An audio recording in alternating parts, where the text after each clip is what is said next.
오늘도 지우의 반편지에 귀 기울이고 계실 분들 환영합니다. 저는 지우의 반편지 지우입니다.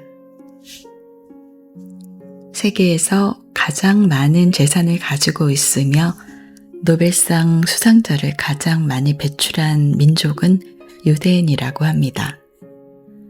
유대인이 이렇게 위대한 민족이 된 것은 탈무드를 손에서 놓지 않았기 때문이라고 하는데요. 우리도 한 번쯤은 읽어보았고 또 누군가를 위해서 한 번쯤은 읽어보았을 그런 책. 지금은 책장 한 구석 어딘가에 익숙하게 꽂혀 있을 법한 책. 탈무드. 오늘 지우의 반편지에서 다시 한번 가슴으로 읽어볼까 합니다.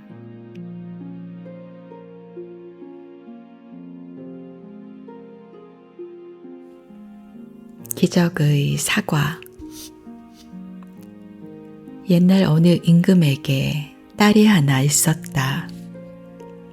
그 딸이 중병에 걸려 사경을 헤매게 되었다. 의사는 묘약을 쓰지 않는 한 살아날 가망이 없다고 진단했다. 그래서 임금은 자기 딸의 병을 고치는 사람에게 딸을 주고 다음 왕으로 삼겠다고 포고문을 써붙였다. 한편 멀리 떨어진 시골에 삼형제가 살고 있었는데 어느 날 맏형이 마법의 망원경으로 그 포고문을 보고는 그 사정을 딱하게 생각하여 셋이서 어떻게 해서든 공주의 병을 고쳐주자고 상의했다.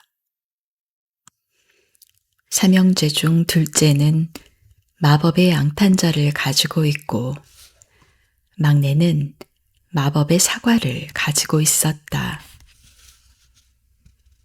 양탄자는 먼 거리도 순식간에 갈 수 있었고 마법의 사과는 어떤 병이라도 고치는 영약이었다. 그래서 삼형제는 양탄자를 타고 왕궁에 도착하여 마법의 사과를 공주에게 먹이자 공주의 병은 거짓말처럼 나아버렸다. 모든 사람들은 뛸 듯이 기뻐했고 임금님은 곧 잔치를 열고 새로운 왕위 계승자를 발표하기로 했다. 그러자 맏형은 만일 내가 망원경으로 포고문을 보지 못했다면 우리는 여기에 올 수 없었어 라고 말했다. 그러자 둘째는 만일 내 양탄자가 아니었다면 이렇게 먼 곳까지 어떻게 올 수 있었을까? 라고 말했고 막내는 만일 내 사과가 아니었다면 공주의 병은 고치지 못했을 거야 라고 말했다. 만일 당신이 그 임금님이라면 이 세 사람 중 누구에게 공주를 주겠는가? 그 답은 사과를 가지고 있던 막내이다. 망원경을 가지고 있던 맏형은 망원경이 그대로 남아있고 양탄자를 가지고 있던 둘째도 양탄자가 그대로 남아있다. 그러나 사과를 가지고 있었던 막내는 사과를 공주에게 주어버렸기 때문에 아무것도 남아있지 않았다. 그는 공주를 위하여 모든 것을 주었던 것이다. 탈무드에 의하면 무엇을 해줄 때에는 자신이 가지고 있는 모든 것을 아낌없이 주는 것이 가장 중요하다고 말하고 있다.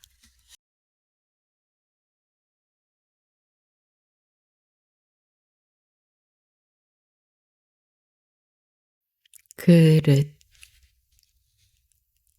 머리는 매우 총명하지만 얼굴이 못생긴 랍비가 공주를 만나게 되었다.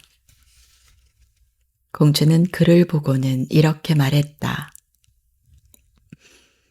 그렇게 놀라운 지혜가 이렇게 추한 그릇에 담겨 있군요. 그러자 랍비는 공주님, 이 궁궐에 술이 있습니까? 하고 물었다. 공주가 고개를 끄덕이자 그는 그 술은 어떤 그릇에 들어있나요? 하고 다시 물었다. 보통 단지나 주전자 같은 데 들어있지요. 하고 공주가 대답하자 랍비는 깜짝 놀라며 이렇게 말했다. 로마의 공주님쯤 되신 분이 금이나 은그릇도 많을 텐데 왜 그런 항아리 같은 보잘것없는 그릇에 담아 놓으십니까? 그러자 공주는 지금까지 금이나 은그릇에 담아 놓았던 물을 보잘것없는 그릇에 옮겨 담고 값싼 그릇에 담겨 있던 술을 금과 은으로 만든 그릇에 옮겨 담았다. 그러자 술맛이 변하여 맛이 없어졌다. 황제는 진노하여 크게 꾸짖었다. 누가 이런 그릇에다 술을 담았느냐? 죄송합니다. 그렇게 하는 편이 나을 것 같아 제가 옮겨 담았습니다. 하고 공주가 말하고는 랍비에게로 가서 랍비여, 선생은 어째서 내게 그런 일을 하게 했습니까? 하고 화를 냈다. 그러자 랍비는 이렇게 말했다. 저는 다만 아주 귀중한 것도 때로는 싸구려 그릇에 넣어두는 것이 나을 경우가 있다는 것을 공주님께 알려드리고 싶었을 뿐입니다.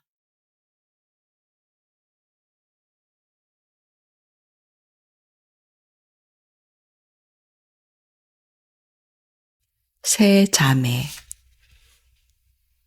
스라에 딸만 셋을 둔 아버지가 있었다. 세 딸은 모두 미인이었다. 그러나 딸들에게는 모두 결점 한 가지씩을 가지고 있었다. 하나는 게으르고, 하나는 도벽이 있고, 다른 하나는 입이 거칠었다. 그런데 아들 삼형제를 가진 어느 부자가 그의 세 딸을 며느리로 맞이하겠다고 청했다.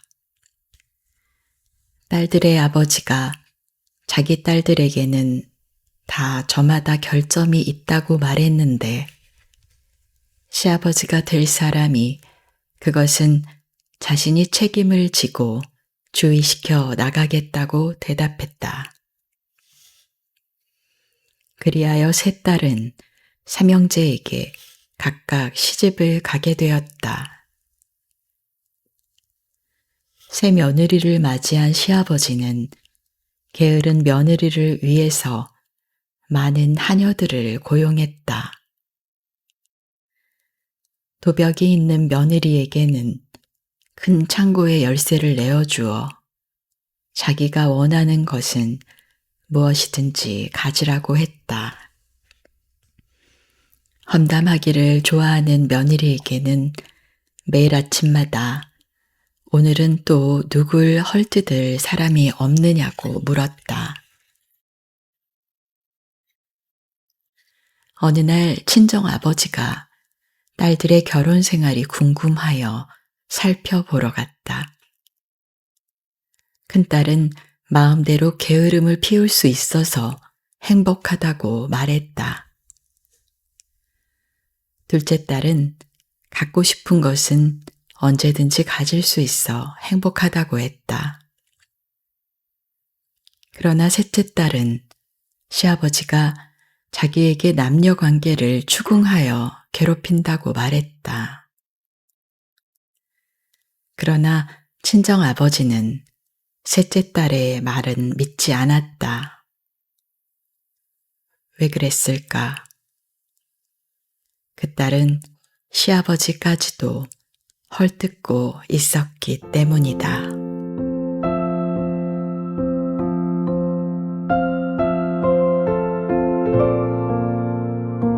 세상을 이기는 가장 위대한 지혜. 혀를 조심하라. 첫 번째 혀. 상인이 거리를 돌아다니면서 큰 소리로 외쳤다. 인생의 비결을 살 사람 없습니까? 그러자 인생의 비결을 사기 위해 순식간에 많은 사람들이 모여들었다. 그 중에는 랍비도 몇 명 있었다. 그 비결을 내가 삽시다. 라고 사람들이 서로 재촉하자 상인은 다음과 같이 말했다. 인생을 참되게 사는 비결은 자신의 혀를 신중하게 사용하는 것이요.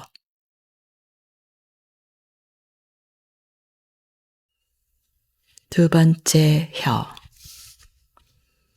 어느 랍비가 학생들을 위해 만찬을 베풀었다. 그 만찬에는 소와 양의 혀로 만든 맛있는 요리가 나왔는데 그 가운데에는 딱딱한 혀와 부드러운 혀가 있었다. 학생들은 저마다 부드러운 혀만 골라 먹으려고 했다. 그러자 랍비가 말했다.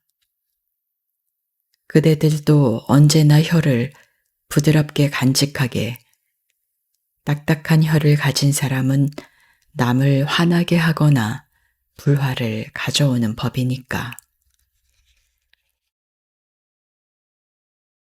세 번째 혀.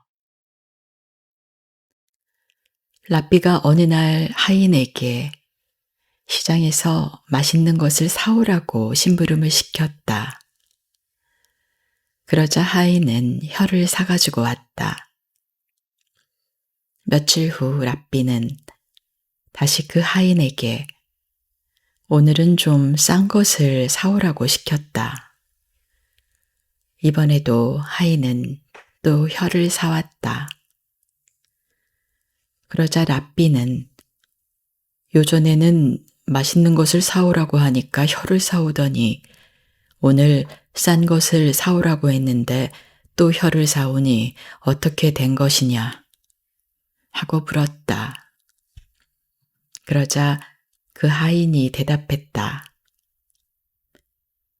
혀는 아주 좋으면 그보다 더 좋을 것이 없고 나쁘면 그보다 더 나쁜 것이 없기 때문입니다.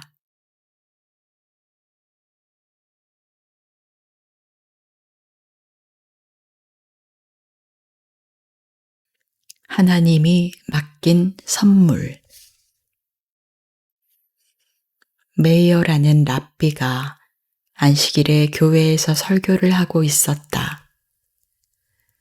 바로 그 시간에 그의 두 아이가 집에서 죽었다. 그의 아내는 아들의 시신을 2층으로 옮겨놓고 흰천으로 덮어두었다. 랍비가 돌아오자 그의 아내가 물었다. 당신에게 물어볼 것이 있어요.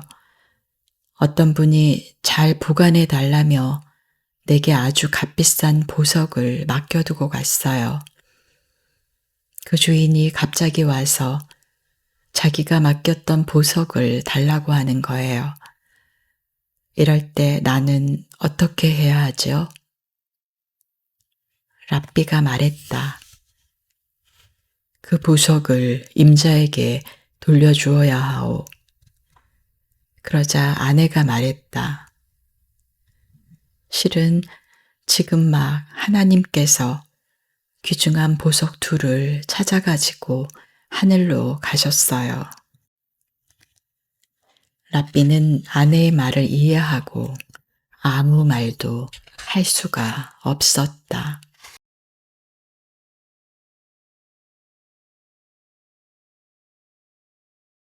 어떤 유서. 예루살렘에서 멀리 떨어진 곳에 살고 있는 한 현명한 유대인이 아들을 예루살렘에 있는 학교에 보냈다. 그런데 아들이 예루살렘에서 공부하는 동안 그 아버지가 병을 얻었는데 아무래도 아들을 만나보지 못하고 죽을 것 같아 유서를 썼다.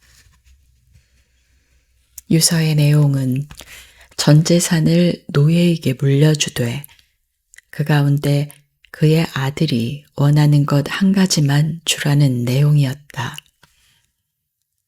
드디어 그 아버지는 죽었고 노예는 자신의 행운을 기뻐하며 예루살렘으로 달려가 주인의 아들에게 아버지의 죽음을 전하면서 유서를 내보였다. 아들은 몹시 놀라고 슬퍼했다. 아버지의 장례가 끝난 후 아들은 어떻게 하면 좋을까 곰곰이 생각하다가 랍비를 찾아가 유서의 내용을 설명하고 아버지가 왜 제게 재산을 조금도 물려주시지 않았을까요? 아버지가 화내실 만한 일을 한 적도 없는데 말입니다. 하고 불평을 털어놓았다. 그러자 랍비는 말했다. 천만에 자네 아버지는 몹시 현명한 분으로 자네를 진심으로 사랑하셨네. 유서를 보면 그것을 잘 알 수 있네. 그러나 아들은 원망스럽게 말했다. 노예에게 재산을 전부 물려주시고 자식에게는 아무것도 남겨주시지 않았는데도 말입니까? 저에게는 조금의 사랑도 없는 어리석은 행위로밖에 생각되지 않습니다. 그러자 랍비는 말했다. 자네도 아버지만큼 현명하게 머리를 써야 하네. 자네 아버지가 진심으로 무엇을 바라고 계셨는지 생각해 본다면 자네에게 훌륭한 유산을 남겨주셨다는 것을 알 수 있을 걸세. 랍비는 그 아들에게 이렇게 말했다.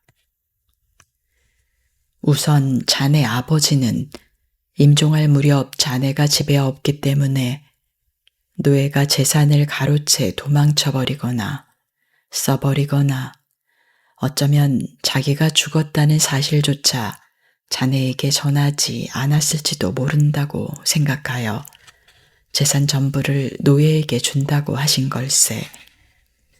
재산을 받은 노예는 기쁜 나머지 자네를 만나러 달려가 그 사실을 확인시키려고 할 것이므로 재산이 고스란히 보존될 것이라고 생각하신 걸세. 그렇지만 그게 저에게 무슨 소용이 있습니까? 랍비가 말했다. 젊은이라 아직 지혜가 부족하군. 노예의 재산은 모두 주인에게 속한다는 사실을 자네는 모르나? 자네의 부친은 자네가 원하는 것 중 한 가지만은 자네에게 물려주신다고 분명히 말씀하시지 않았나? 자네는 노예를 선택하면 되는 걸세. 이것이야말로 아버지의 사랑이 넘치는 지혜로운 생각이 아닌가.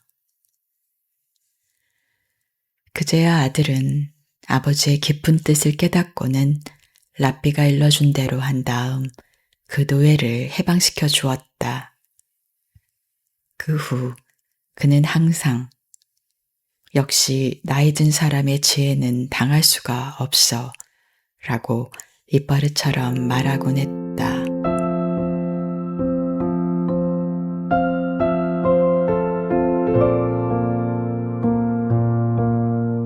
세상을 이기는 가장 위대한 지혜 탈무드. 정의의 차이. 알렉산더 대왕이 이스라엘에 왔을 때의 일이다.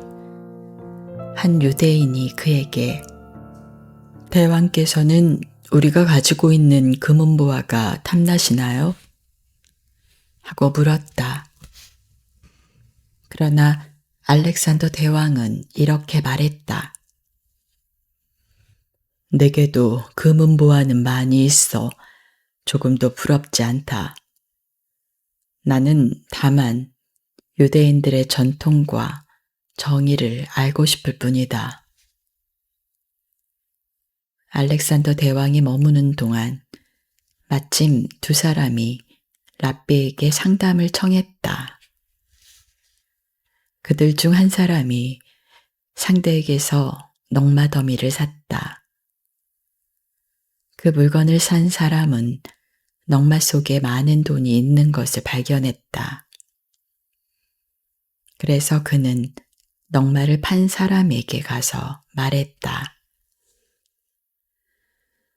나는 넉마를 산 것이지 돈까지 산 것이 아니니 이 돈은 당신에게 돌려주겠소.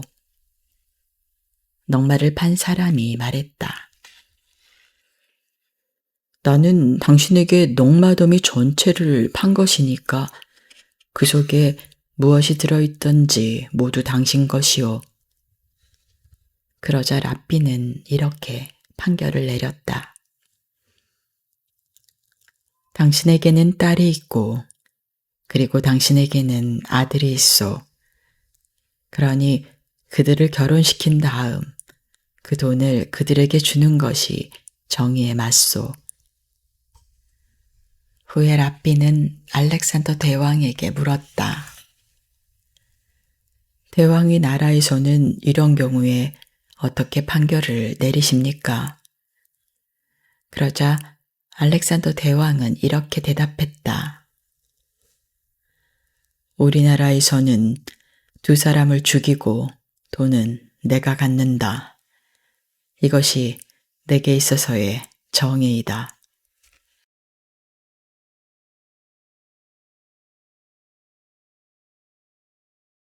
포도밭. 여우 한 마리가 포도밭 주위를 돌며 그 안으로 들어가려고 골똘히 생각을 하고 있었다. 궁리를 거듭한 여우는 사흘을 굶어 몸을 홀쭉하게 한 다음 가까스로 울타리 틈을 뚫고 들어갈 수 있었다. 여우는 맛있는 포도를 마음껏 먹었다.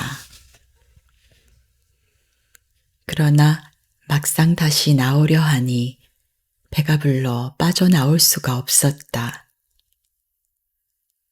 그래서 여우는 다시 사흘을 굶어 몸을 홀쭉하게 한 다음에야 간신히 빠져나올 수 있었다. 여우는 중얼거렸다. 결국 배가 고프기는 들어갈 때나 나올 때나 마찬가지구나. 인생도 이와 마찬가지이다. 인간은 누구나 알몸으로 태어났다가 죽을 때 역시 알몸으로 돌아갈 수밖에 없다. 사람은 죽으면 세 가지를 이 세상에 남기게 된다. 가족과 부귀와 선행이다. 그러나 선행 이외의 것은 그리 대단한 것이 못 된다.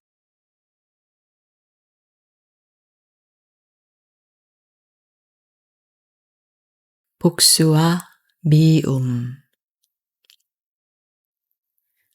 한 사나이가 말했다. 자네 나 좀 빌려주게. 그러자 상대방은 빌려줄 수 없네 하고 거절했다. 얼마 후 이번엔 앞서 거절했던 사나이가 상대를 찾아가 자네 말 좀 빌려주게 라고 부탁했다. 그러자 상대방은 이렇게 말했다. 자네가 낫을 빌려주지 않았는데 나도 말을 빌려줄 수 없네. 이것은 복수이다. 한 사나이가 말했다. 자네 낫 좀 빌려주게. 상대방은 그건 실례 하고 거절했다. 얼마 후 이번엔 앞서 거절했던 사나이가 자네 말을 좀 빌려주게 하고 부탁했다. 그러나 상대방은 말을 빌려주면서 이렇게 말했다. 자네가 낫을 빌려주지 않았지만 난 자네에게 말을 빌려주겠네. 이것은 미움이다.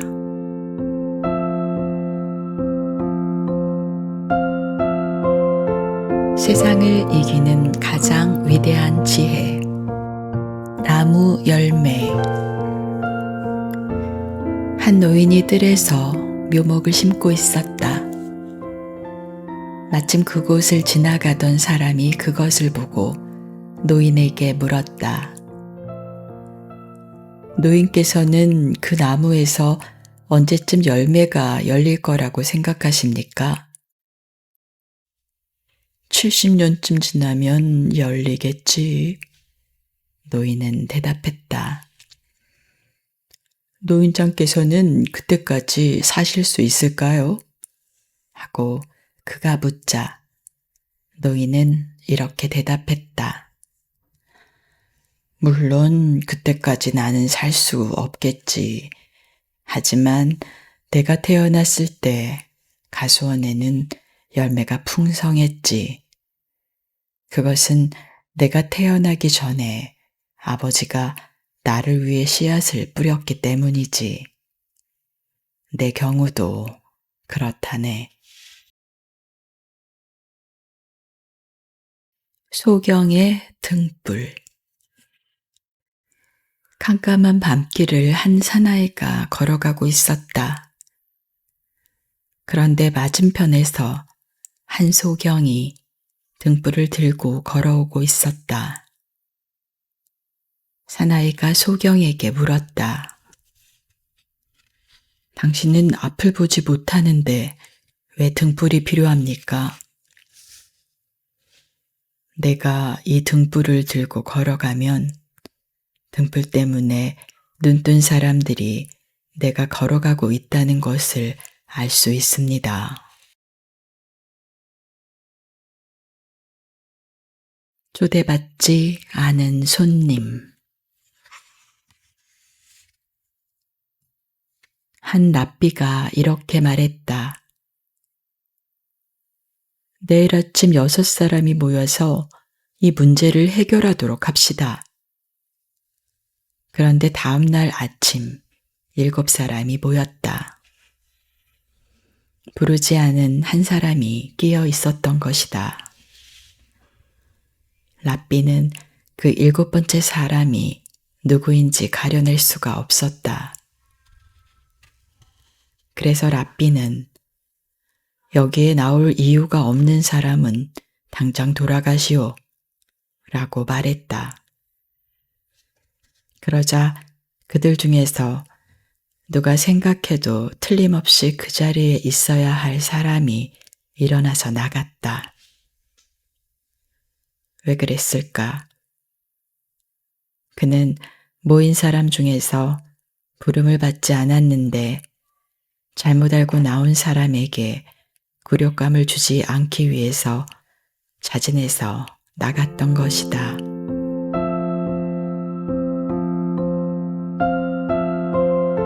세상을 이기는 가장 위대한 지혜. 언약. 아름다운 아가씨가 가족과 함께 여행을 하고 있었다. 그런데 잠깐 동안 혼자서 산책을 하다가 길을 잃고 말았다. 한참을 헤매고 다니다 한 우물가에 이른 그 처녀는 목이 말라 두레박줄을 타고 내려가 물을 마셨다. 그런데 이번에는 올라갈 수 없게 되었다. 때마침 한 청년이 달려와 그 처녀를 구해주었다. 그리고 두 사람은 곧 사랑을 맹세하는 사이가 되었다. 며칠 후 청년은 길을 떠나지 않을 수 없게 되었다. 그는 처자와 이별을 하려고 처음 만난 자리에서 두 사람은 사랑을 성실히 지키자고 약속을 했다. 그 처녀와 청년은 결혼하는 그날까지 서로가 기다리기로 언약을 하였지만 그 청년은 누군가 증인이 되어야 한다고 생각했다.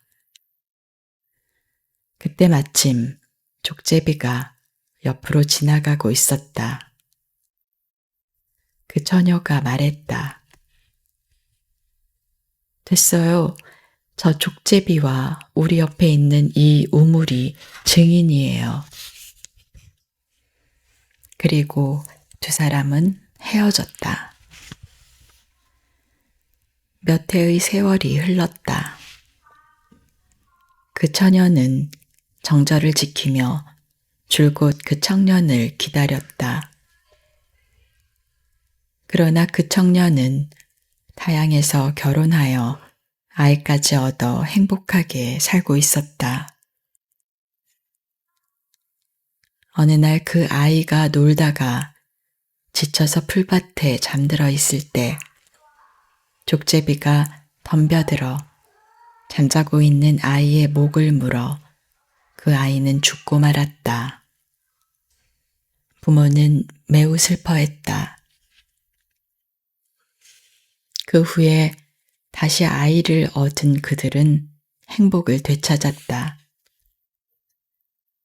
그 아이가 꽤 자라서 걸어 다닐 수 있게 되었을 때 어느 날 아이는 우물가에서 놀다가 물에 비친 여러 가지 그림자가 너무나 재미있었다. 그 아이는 정신없이 들여다보다가 그만 우물에 빠져 죽고 말았다. 그 아이의 아버지는 그제야 예전에 처녀와 맺었던 약속을 떠올렸다. 그리고 그때의 증인이 족제비와 우물이었음을 생각해내었다. 그는 아내에게 그 이야기를 하고 헤어지기로 했다. 그리고 그는 그 처녀가 있는 마을로 돌아왔다.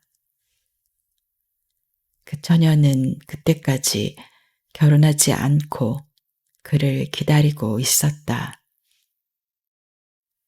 두 사람은 결혼하여 행복하게 살았다.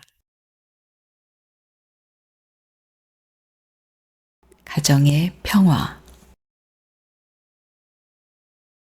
랍비 메이어의 설교는 매우 훌륭하다고 알려져 있었다. 그는 매주 금요일 밤이면 교회에서 설교를 했다. 교회에는 수백 명의 사람들이 그의 설교를 듣기 위해 모이곤 했다. 그 가운데서도 그의 설교를 매우 좋아하는 여인이 있었다. 다른 유대 여인들은 금요일 밤이면 안식일인 다음 날 먹을 음식을 장만하는데 그 여인은 메이어의 설교를 들으러 왔다.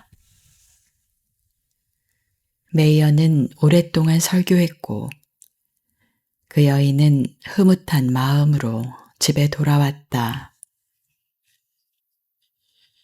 그런데 남편이 문 앞에서 기다리고 있다가 그녀가 오자 화를 냈다. 내일이 안식일인데 아직도 음식을 준비하지 않았소. 당신은 도대체 어딜 갔다 오는 거요? 그 여인이 말했다. 교회에 가서 메이어 라비님의 설교를 듣고 왔어요. 그러자 남편은 더욱 화를 내며 말했다. 당신이 그 라삐의 얼굴에 침을 뱉고 돌아올 때까지는 결코 집에 들어올 수 없소. 그 여인은 그녀의 친구에게로 찾아가 그녀와 함께 지내게 되었다. 그 소문을 들은 라삐 메이어는 자기의 설교가 너무 길어서 한 가정의 평화가 깨졌음을 깨달았다. 라삐는 그 여인을 불러 눈이 몹시 아프다고 호소했다. 침으로 씻으면 약이 된다는데 부인이 좀 씻어주시오. 이리하여 여인은 라삐의 눈에 침을 뱉었다. 제자들이 라삐에게 물었다. 선생님께서는 매우 덕망이 높으신 라삐이신데 왜 여인에게 얼굴에 침을 뱉도록 하셨습니까? 그러자 라삐는 이렇게 대답했다. 가정의 평화를 위해서는 그보다 더한 일이라도 해야 하네. 지도자의 선택. 한 마리의 뱀이 있었다. 뱀의 꼬리는 언제나 머리가 가는 대로 따라다닐 수밖에 없는 운명이다. 드디어 어느 날 꼬리가 불만을 터뜨려 머리에게 말했다. 왜 나는 언제나 네 꽁무니만 무조건 따라다녀야 하고 언제나 네가 마음대로 나를 끌고 다니는 거지? 이건 너무 불공평한 일이야. 나도 역시 뱀의 한 부분인데 언제나 노예처럼 끌려다녀야 한다니 이건 말도 안 돼. 그런 멍청한 소리는 그만해. 너에게는 앞을 살피거나 분간할 눈도 없고 위험을 분간할 귀도 없고 행동을 결정할 뇌도 없지 않니? 난 결코 나 자신을 위해서 그렇게 하는 게 아니야. 언제나 널 생각해서 데리고 다니는 거야. 꼬리가 큰 소리로 웃으며 말했다. 그런 소리라면 지금까지 실컷 들어왔어. 세상에 어떤 독재자나 폭군도 모두 자기를 따르는 자들을 위해서 일한다는 구실로 제멋대로 행동하고 있는 거야. 그러자 머리는 할 수 없이 이렇게 말했다. 네가 정 그렇게 말한다면 내가 하는 일을 네가 한번 맡아서 해보렴. 그러자 꼬리는 몹시 기뻐하며 앞에 나서서 먼저 움직이기 시작했다. 그러자 얼마 못 가서 뱀은 도랑으로 떨어지고 말았다. 그러자 머리가 온갖 고생을 다한 끝에 겨우 도랑에서 기어 올라올 수가 있었다. 그리고는 얼마쯤 더 가다가 꼬리는 가시덤불 속으로 들어가고 말았다. 꼬리가 가시덤불에서 빠져나오려고 애를 쓰면 쓸수록 가시에 점점 더 찔려 어떻게 할 도리가 없었다.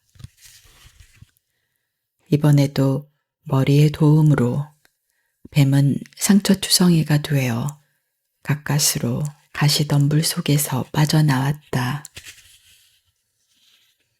꼬리가 다시 앞장서서 나가다가 이번에는 불 속으로 들어가 버리고 말았다. 시간이 갈수록 몸은 뜨거워져 뱀은 두려움에 사로잡혔다. 다급해진 머리가 필사적으로 구출하려 했지만 때는 이미 늦었다. 몸은 불타고 머리도 함께 죽었다. 머리는 결국 맹목적인 꼬리 때문에 죽어버린 것이다. 그러므로 지도자를 선택할 때에는 언제나 머리를 선택해야 한다. 꼬리와 같은 자를 선택해서는 절대로 안 된다는 사실을 알아야 한다. 세상을 이기는 가장 위대한 지혜. 세 가지의 슬기로운 행위. 예루살렘에 사는 사람이 여행을 하다가 병을 얻었다. 그 여행자는 이제 살아날 가망이 없다고 생각하고 여관 주인을 불러 이렇게 말했다. 나는 이제 곧 죽게 될 것 같소. 내가 죽었다는 소식을 듣고 예루살렘에서 사람이 찾아오거든 내 소지품을 내어주시오. 그러나 그가 슬기로운 행위 세 가지를 하지 못하면 내 소지품을 절대로 내어주지 마시오. 나는 여행을 떠나기 전에 내 아들에게 만일 내가 여행 중에 죽어 내 유산을 상속받기 위해서는 세 가지의 슬기로운 행위를 하지 않으면 안 된다고 말해두었기 때문이요. 그는 죽고 유대의 의식에 따라 매장되었다. 동시에 마을 사람들에게 그 나그네의 죽음을 알리고 예루살렘으로 부음을 전하러 사람을 보냈다. 예루살렘에 있는 아들은 이 소식을 전해 듣고 아버지가 임종한 마을로 찾아갔다. 그는 아버지가 죽은 여관을 모르고 있었다. 그것은 아버지가 자신이 죽은 거처를 알리지 말라고 한 유언에 따라 제 스스로 그곳을 찾을 수밖에 없었다. 마침 나무 장사가 뗄나무를 지고 그의 곁을 지나가고 있었다. 아들은 나무 장사를 불러 세워 뗄나무를 산 다음 그 나무를 예루살렘에서 온 여행자가 임종한 여관으로 가져가자고 말하고 그 사람의 뒤를 따라갔다. 여관 주인이 자기는 나무를 산 일이 없다고 말하자 나무 장사는 이렇게 말했다. 아닙니다. 지금 내 뒤를 따라오는 사람이 이 나무를 사서 이리로 가져다 주라고 한 것입니다. 이것이 첫 번째의 슬기로운 행위였다. 주인은 그 아들을 기꺼이 맞아들인 다음 저녁 식사를 차려냈다. 식탁에는 5마리의 비둘기 요리와 1마리의 닭 요리가 나왔다. 그 아들 말고도 여관 주인, 그의 아내, 2 아들과 2 딸을 포함하여 모두 7명이 식탁에 앉았다. 주인이 말했다. 자, 그러면 이제 음식을 모두에게 분배해 주시오. 하고 그 아들에게 말하자 그 아들은 아닙니다. 이건 주인장께서 나누어 주시지요. 그러자 주인은 다시 말했다. 아닙니다. 당신이 손님이니 당신 좋을 대로 하시오. 그리하여 그 아들은 음식을 나누어 주기 시작했다. 우선 비둘기 1마리를 2 아들에게 주고 또 1마리는 2 딸, 그리고 또 1마리는 주인 내외에게 준 다음 나머지 2마리를 자기 몫으로 놓았다. 이것은 그의 2번째 슬기로운 행위였다. 주인은 이것을 보고 몹시 못마땅한 표정이었지만 입을 다물고 있었다. 이번에는 닭을 나누어 주기 시작했다. 먼저 머리를 부부에게 주었다. 2 아들에게는 다리를 주었다. 2 딸에게는 날개를 주었다. 남은 몸통은 자기 몫으로 했다. 이것은 그의 3번째 슬기로운 행위였다. 드디어 주인은 화가 나서 소리쳤다. 당신네 고향에서는 이렇게 합니까? 당신이 비둘기를 나누어 줄 때는 참고 있었지만 닭을 나누는 것을 보니 더 이상 참을 수가 없구려. 도대체 이게 무슨 뜻이오? 그러자 그 아들이 말했다. 저는 처음부터 음식을 나누는 일을 맡고 싶지 않았습니다. 그러나 주인께서 간곡히 부탁하시기에 최선을 다해서 나눈 것뿐입니다. 이제 그 까닭을 이야기하겠습니다. 주인 부부와 비둘기 1마리를 합쳐 셋이고 2 아드님과 비둘기 1마리를 합치면 셋이고 2 따님과 비둘기 1마리를 합쳐 셋이고 비둘기 2마리와 저를 합쳐서 셋이니 이보다 더 공평하게 나눌 수는 없을 것입니다. 또 주인장은 가장이시니 닭의 머리를 드린 것이고 2 아드님은 이 집의 기둥이므로 다리를 주었고 2 따님은 머지않아 날개가 돋쳐 시집을 갈 것이기에 날개를 준 것입니다. 그리고 저는 배를 타고 이 고장에 왔지만 다시 돌아가야 할 몸이므로 몸통을 가진 것입니다. 자, 이제 어서 아버님의 소지품을 제게 주십시오. 세상을 이기는 가장 위대한 지혜. 진정한 부. 이 이야기는 어느 배 위에서 있었던 일이다. 배에 탄 승객들은 모두 큰 부자들이었고 랍비가 한 사람 함께 타고 있었다. 부자들은 서로 자기들의 재산을 비교하며 자랑하고 있었다. 그러자 랍비는 이렇게 말했다. 나는 내가 제일 부자라고 생각하고 있지만 그 재산 보여줄 수는 없군요. 그런데 갑자기 해적들이 나타나 그 배를 습격했다. 부자들은 그들의 금은 보석과 모든 재산을 해적들에게 빼앗겼다. 해적들이 물러간 뒤에 배는 겨우 항구에 닿았다.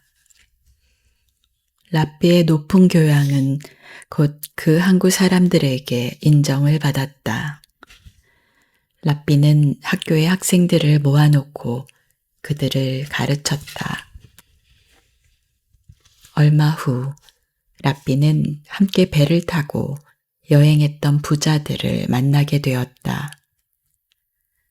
그들은 모두가 비참한 가난뱅이로 전락해 있었다. 그들은 랍비를 보고 이렇게 말했다. 당신이 최고의 부자라는 그 말이 옳았어요. 지식을 가지고 있는 사람은 모든 것을 가지고 있는 것과 마찬가지예요. 지식은 빼앗기지 않고 언제나 가지고 다닐 수가 있다. 그러므로 교육이 가장 중요하다는 것이 유대인의 지혜다.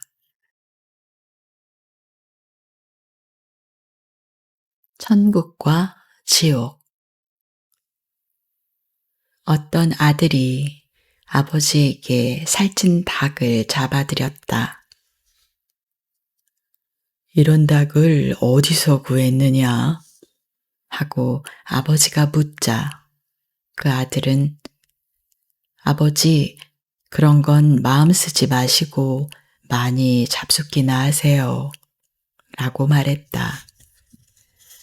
그래서 아버지는 잠자코 있었다.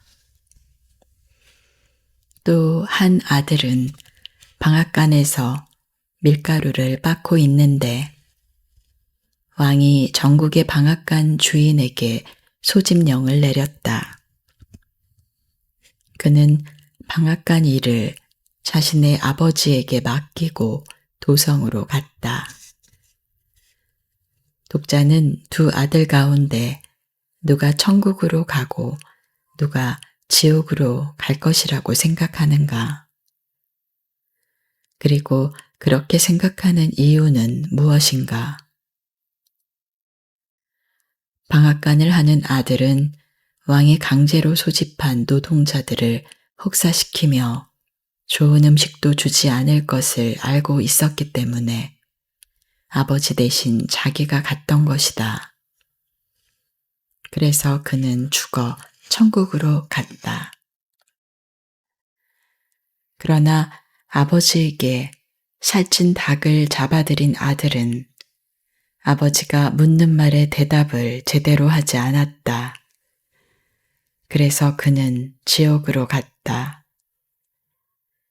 부모에게는 정성이 깃든 대접을 해야 한다. 그게 아니라면 오히려 일을 하시게 하는 편이 더 낫다는 교훈이다. 세상을 이기는 가장 위대한 지혜.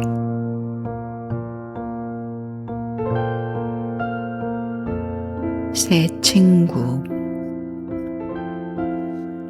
어느 날 왕이 어떤 사람에게 부하를 보내어 즉시 자기에게 오라고 명령했다. 그 사람에게는 새 친구가 있었다. 첫 번째 친구는 서로가 매우 아끼며 존중하여 왔으므로 둘 다 친구라고 생각하고 있었다. 두 번째 친구 역시 서로가 아끼고는 있었지만 첫 번째 친구만큼 소중하게 생각하고 있지는 않았다. 세 번째 친구는 친구라고 생각은 하고 있었지만 별로 관심을 갖고 있지 않았다. 왕의 소환 명령을 받은 그는 자기가 무슨 일인지 좋지 않은 일로 추궁을 받는 것이 아닐까 생각되어 두려워졌다. 그는 혼자서 왕에게 갈 용기가 나지 않아 새 친구에게 함께 가자고 부탁을 했다. 그는 먼저 가장 소중히 여기는 친구에게 함께 가자고 부탁했으나 그 친구는 이유도 말하지 않고서 싫다고 거절했다. 두 번째 친구에게 부탁하자 그는 걸문 앞까지는 가겠지만 그 이상은 갈 수 없다고 말했다. 그는 할 수 없이 세 번째 친구를 찾아갔다. 그 친구는 말했다. 함께 가도록 하겠네. 자네는 아무런 나쁜 짓도 하지 않았으니까 조금도 두려워할 것이 없네. 내가 함께 가서 임금님께 그렇게 말씀드려 주지. 왜 세 사람은 제각기 다르게 말했을까? 이 이야기에서 새 친구가 의미하는 것을 한번 생각해 보기로 하자. 첫 번째 친구는 재산의 상징이다. 사람이 아무리 돈을 소중히 여기고 사랑할지라도 죽을 때에는 고스란히 남겨두고 혼자 떠나야 한다. 두 번째 친구는 친척의 상징이다. 묘지까지 따라가 주지만 그를 무덤 속에 남겨두고 돌아가 버린다. 세 번째 친구는 선행의 상징이다. 여느 때에는 눈에 잘 띄지도 않지만 죽은 뒤에도 그와 동행하는 것이다. 술의 기원. 태초에 인간이 포도씨앗을 뿌리고 있었다. 그때 악마가 찾아와서 무얼 하느냐고 물었다. 인간이 대답했다. 나는 지금 놀라운 식물을 심고 있다네. 악마가 말했다. 전에는 이런 식물을 본 적이 없는데. 인간은 악마에게 이렇게 설명했다. 이 식물에는 아주 탐스럽고 달고 맛있는 열매가 열리게 되는데 그 즙을 마시면 아주 기분이 좋아진다네. 악마가 말했다. 그렇다면 나도 꼭 한 목 끼워주게. 인간이 승낙하자 악마는 양과 사자와 원숭이와 돼지를 끌고 와서 죽인 다음에 그 피를 거름으로 주었다. 이렇게 하여 포도주가 만들어졌다. 술은 처음 마시기 시작할 때에는 양처럼 온순하지만 조금 더 마시면 사자처럼 사나워진다. 그보다 더 마시면 원숭이처럼 춤추고 노래를 부르며 거기서 더 많이 마시면 토하고 뒹굴고 하여 돼지처럼 추해지게 된다. 술은 악마가 인간에게 준 선물인 것이다. 효도. 고대 이스라엘의 두마라는 마을에 유대인이 아닌 한 사나이가 살고 있었다.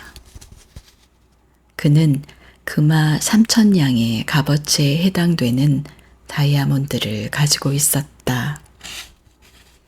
어느 날 랍비가 사원 침전의 장식으로 그 다이아몬드를 쓰기 위해 2배의 값어치에 해당하는 금화 6,000냥을 들고 그 집으로 사러 갔다.